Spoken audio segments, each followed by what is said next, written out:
মুঘল সম্রাটদের মধ্যে যিনি সবচেয়ে বিনয়ী, নম্র, ভদ্র এবং শিক্ষিত শাসক ছিলেন তিনিই হলেন সম্রাট হুমায়ুন।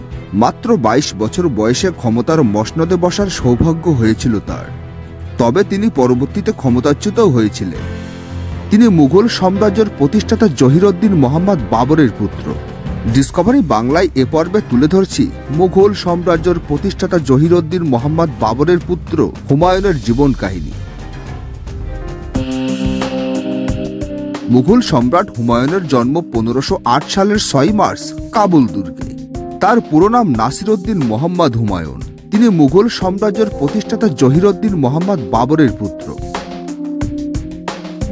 বাবার মৃত্যুর পর 1530 সালের 30শে ডিসেম্বর মাত্র 22 বছর বয়সে বাবার সিংহাসনে আরোহণ করেন তিনি।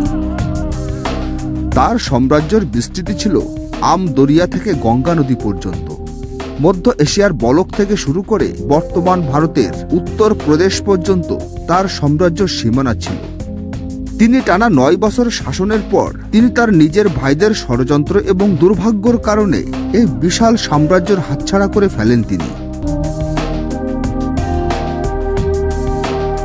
1539 সালের 26শে জুন চৌসাই এবং পরের বছর কনৌজে শের শাহের সাথে পরাজিত হয়ে তিনি সিংহাসন হারিয়ে ফেলেন। তিনি ক্ষমতা হারানোর পর 1542 সালে তার পুত্র আকবর দাগরের জন্মগ্রহণ করেন। তবে 1555 সালের 22শে জুন সিন্দি যুদ্ধের জয়ের মাধ্যমে তিনি আবারও ক্ষমতার মসনদে বসেন এবং হাতছাড়া হওয়া বিশাল ভূখণ্ড উদ্ধার করেন। পিতার দেয়া আমানত স্বস্থানে রেখে তিনি পৃথিবীর মায়া ত্যাগ করেন। সম্রাট হুমায়ুন যে 15 বছর ক্ষমতাচ্যুত ছিলেন সে সময় তিনি মূলত পারস্যে নির্বাসিত ছিলেন। সম্রাট হুমায়ুন সিংহাসনে বসে সমসাময়িক অন্যান্য রাজতন্ত্রের মতোই তিনি নিজের শাসনকার্য চালাতেন। সাম্রাজ্য পরিচালনার ক্ষেত্রে তার কথাই ছিল শেষ কথা।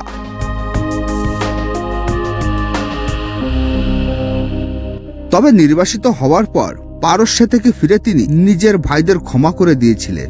এর ফলে তার আমেররা তার উপরে ব্যাপক অসন্তুষ্ট হয়েছিলেন। তারা সম্রাটের কাছ থেকে তার ভাইদের ক্ষমা না করার ব্যাপারে প্রতিশ্রুতিবদ্ধ ছিল। এই একটিমাত্র বিষয়ের জন্য সম্রাট হুমায়ুনকে তার আমেরদের সাথে আপোষ পর্যন্ত করতে হয়েছিল। শাসক হওয়ার ব্যাপারটিকে সম্রাট হুমায়ুন স্বয়ং আল্লাহ প্রদত্ত বলে মনে করতেন।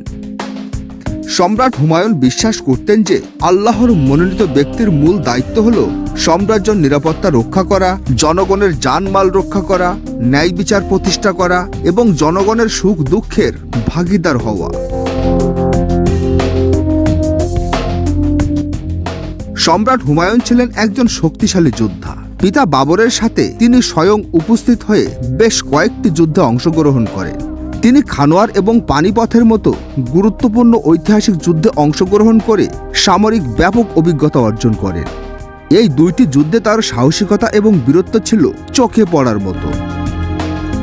সত্যিকার অর্থে সম্রাট হুমায়ুন ছিলেন খুবই নম্র, ভদ্র আর শান্তিপ্রিয় মানুষ। সম্ভবত যুদ্ধের চরম ভয়াবহতা সহ্য করার মতো মানসিক দৃঢ়তা তার ছিল না। ফলে সম্রাট বাবরের মৃত্যুর পর যখন তিনি মুঘল সাম্রাজ্যের হাল ধরেন তখন তিনি তার নামের সাথে মুঘলদের স্বভাবজাতক তেজ যুক্ত করতে পারেননি।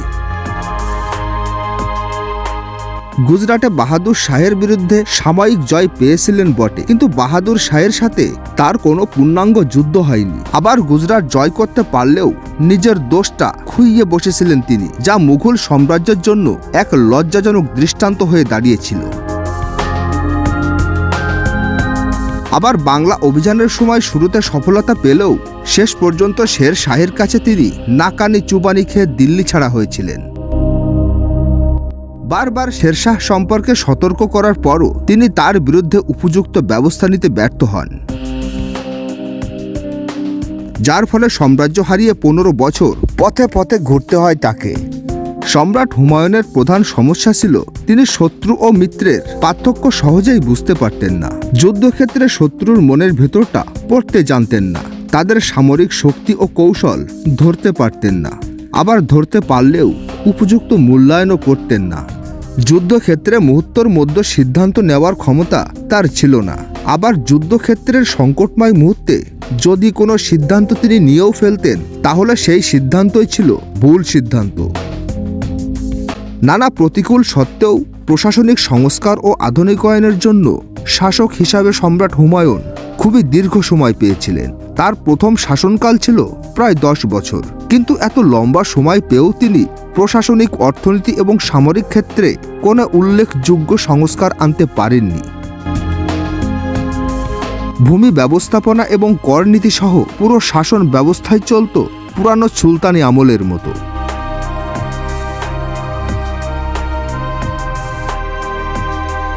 সম্রাট হুমায়ুনের শাসনকার্য পরিচালনার জন্য 4টি বিভাগ পরিচালনা করছিলেন।